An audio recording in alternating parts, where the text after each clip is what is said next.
All right, so here's what we're gonna do. I'm gonna move myself kind of out of the way, I guess. We're gonna go over our Thomas Paine common sense excerpts because I know this can be confusing, and this is honestly one of the things I really like doing in class. I didn't really think too much of it, um, doing it kind of in both worlds in class. Uh, sorry, and virtually, but I guess it is something that I should have took a little bit closer look at. But hey, no problem because we can go over it right now. So here's the thing I need you to know about Thomas Paine and the American Revolution. So not everyone was on board. In fact, most people didn't want to mess with Britain. They didn't want to separate from Britain because Britain was what they knew. Um, you know, the most of the people that are in America at this point have come from Britain. So they don't necessarily want to just get up and abandon everything that they know. Even if Britain maybe is taking advantage of them, like this means very little to the average colonist because they weren't they weren't involved in politics. It's nothing like you see today. Like what you see today, like normal everyday people having so much to do with like political campaigns and just political activity is very new. A lot of that comes from 24-hour news media cycle. Just the interconnectedness of everyone, social media. But for a long time, like that's people just they didn't really talk about politics. It was what it was. They didn't really care too much about it. That's changed. So I need you to know that. Second thing is that Thomas Paine, his goal is to take um, the arguments that are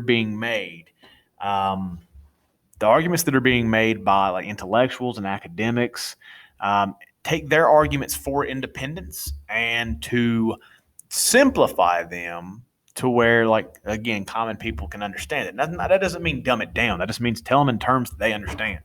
Um, like, I mean, that's just with anything. Like, my mechanic, if he speaks to me in mechanic lingo, I'm not going to understand exactly. Um, so I need him to talk to me in language that I understand, even though technically I have a higher education. That doesn't that's not what we're talking about. It's language in which the other can understand. It's communication, and that doesn't mean I guess this is a different point. It's like talk to people the way that they can understand you and you can understand them, or what are you even doing? So that's just a rule for effective communication. Talk to people at their level. Um, okay. So what we're gonna do is what is bullet pointed. That is an excerpt, and then I want you to tell me what you got from this in that second bullet. Okay. So you are summarizing. You are um, putting Thomas Paine's words into your own words. So the first one, in the following pages, I offer nothing more than simple facts, plain arguments, and common sense. So I'm only telling you what you already know. Okay, so let's look at this next one. I've heard it asserted by some that America has flourished. I'm going to highlight a couple of things because I think it's important. Uh, okay. Uh, I've heard it asserted by some that as America has flourished under her former connection with Great Britain, the same connection is necessary towards her future happiness and will always have the same effect. Nothing can be more fallacious than this kind of argument. Okay, so what is Thomas Paine saying here? Well, here's what he's saying. He says, I've heard it asserted by some that America has grown under her former connection with Great Britain, and that the same connection is necessary towards her future happiness and will always have the same effect. Nothing can be more false than this type of argument. So, people say that America is or has grown because of Great Britain, and because of Great Britain, America will continue to grow and prosper because hold on. I got a little bit. All right, people say that America has grown because of Great Britain, and because of Great Britain, America will continue to grow and prosper. Um, This is faulty thinking because because is way too much. This is faulty thinking due to the fact that just because something has happened does not mean that it will continue to happen. Okay? There we go. All right. So now my question is, I want you. Well, I want you to understand how I got this. Um, so this is what I get when I read that. People say that America has grown because of Great Britain, and because of Great Britain, America will continue to grow and prosper. This is faulty thinking due to the fact that just because something has happened does not mean that it will continue to happen. That's the argument that is being made. That look, America's doing good with Britain. Why would you split from it? Well, just because it's done good with it doesn't mean it's going to continue to be good with it, and that it is good for it in the long run. That's the argument Thomas Paine is making. Okay, good. Let's go to the next one. Okay, so with the next one, we may as well assert that because a child has thrived upon milk, that it is never to have meat, or that the first 20 years of our lives become a net precedent for the next 20.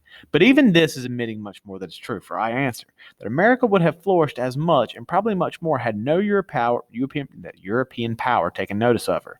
The commerce by which she has enriched herself are the necessaries of life and will always have a market while eating is the custom in Europe. Okay, so here's what I got from that. So um, even though you drink milk only during your infancy and it has helped you grow, you don't spend the rest of your life only drinking milk. That would be silly. Um, because over time things change and humans evolve. Humus, and humans evolve. Um, America would have been fine with or without England or Britain. I use those words interchangeably because its resources allow for trade. And as long as America has resources, its trade will keep it prosperous. Okay, so how did I get that? All right, so even though you drink milk only during your infancy and it's helped you grow, you don't spend the rest of your life only drinking milk. That would be silly because over time things change and humans evolve. America would have been fine. This is that second part. America would have been fine with or without England because its resources allow for trade. That's what that word commerce means. It means trade. It means trade, and we need to understand that. And how do you have things to trade? Well, that comes from resources, natural resources. The commerce by which she hath enriched herself are the necessaries of life, natural resources, and will always have a market while eating is the custom of Europe. Okay, so as long as America has trade and has trade partners, America's going to be fine. All right, let's continue. All right. But she has protected us, say some. We have boasted the protection of Great Britain without considering that her motive was interest, not attachment. This new world hath been the asylum for the persecuted lovers of civil and religious liberty from every part of Europe. As Europe is a market for trade, we ought to form no partial connection with any of it. It is the true interest of America to steer clear of European contentions, which she can never do, while by her dependence on Britain, she is the make weight. She has made the make weight in the scale of British politics. Okay, mouthful. So what does this mean? So, um, Britain has been our protector, but for what reason? Because Britain is only concerned with what America can do for them instead of what they can do for America. Um,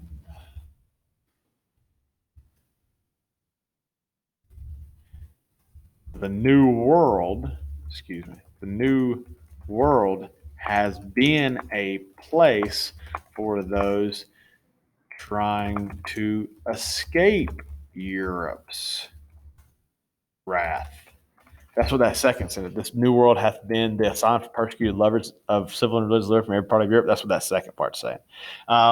And then um, we should not have alliances in Europe because when these European countries have conflict with each other, our trade is affected.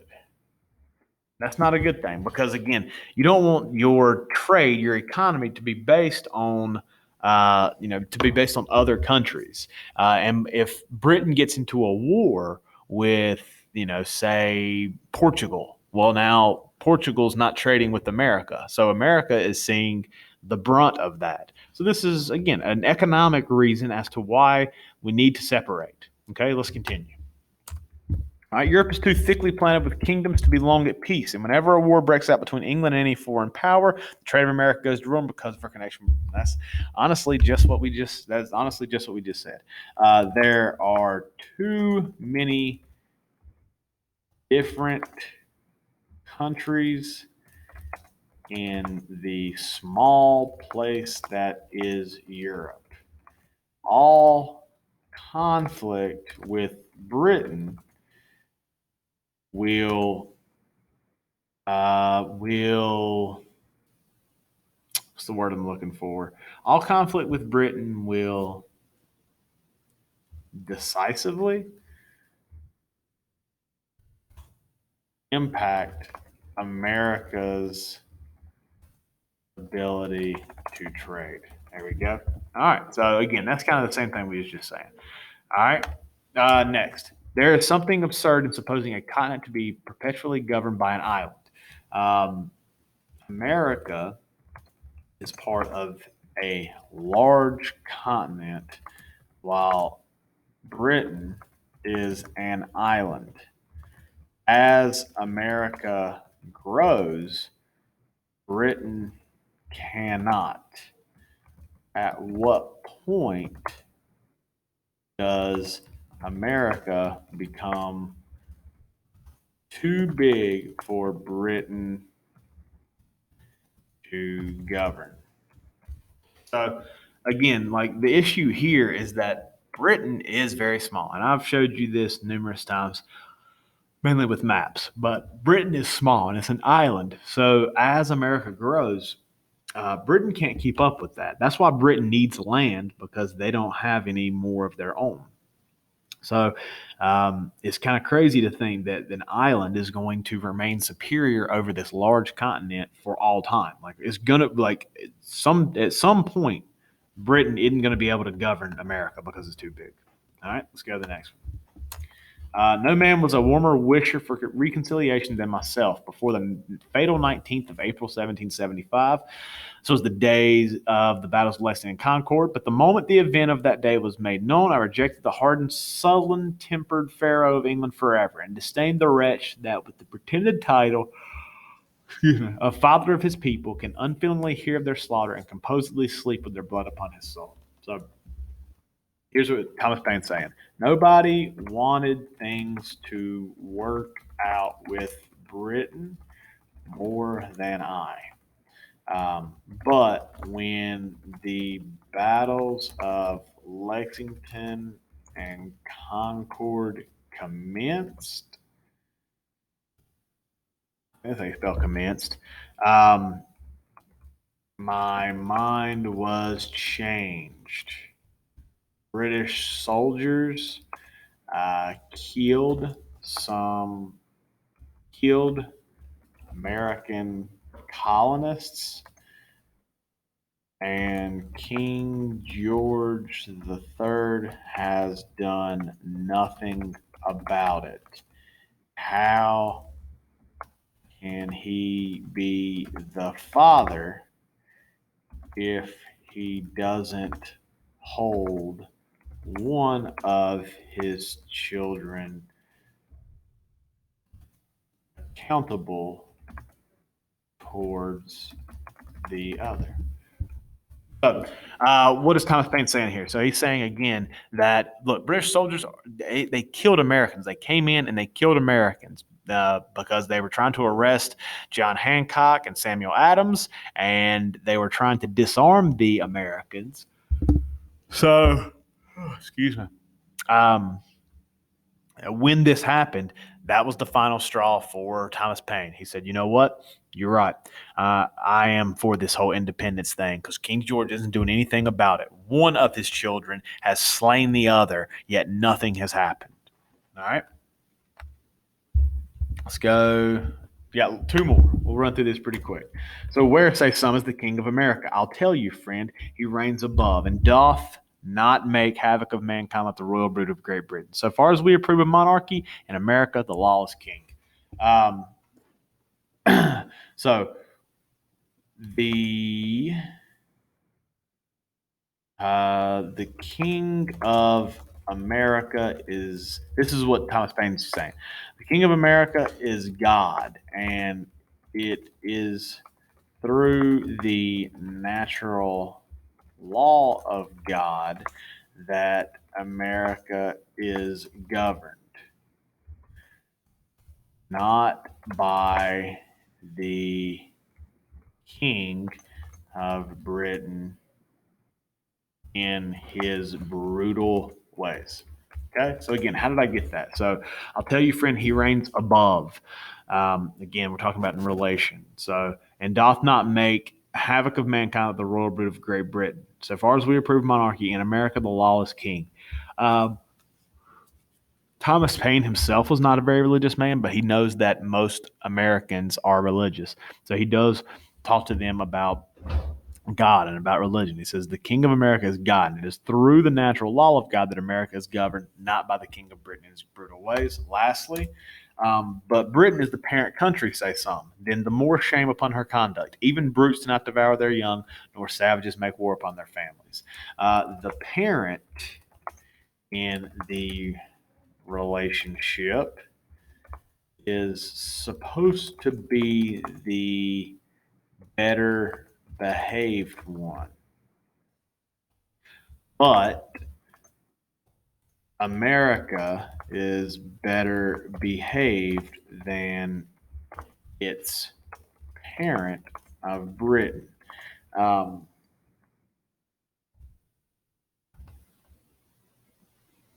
than its parent Britain. Okay. Uh, even the worst among us in the animal kingdom do not slay. I'm liking that word today. Slay their own. Um, their own. Okay. So again, how did I? That's just two not. So how did I get that? So again, Britain is the parent country, say some, then more shame upon her conduct. Even brutes do not devour their young, nor savages make war upon their families. The parent in the relationship is supposed to be the better behaved one. Again, you're supposed to learn as you continuously get older. You learn more, you know more, you do more, or you learn better, you know better, you do better. And that is what we need to see here. But that's not what's being seen. It is King George III that is acting childish. And those that act like childs will be treated like childs, at least in Thomas Paine's point of view. Okay, so these are just some of the basic arguments that Thomas Paine is making in his pamphlet Common Sense that will change the perspective. Again, a lot of people were kind of on the fence. What Thomas Paine is going to do is he's going to help them get off the fence and into the fight. Okay, so again, if you need help, watch this video. Hope it does help. If you have any questions, let me know, and we'll get it figured out. All right, see you.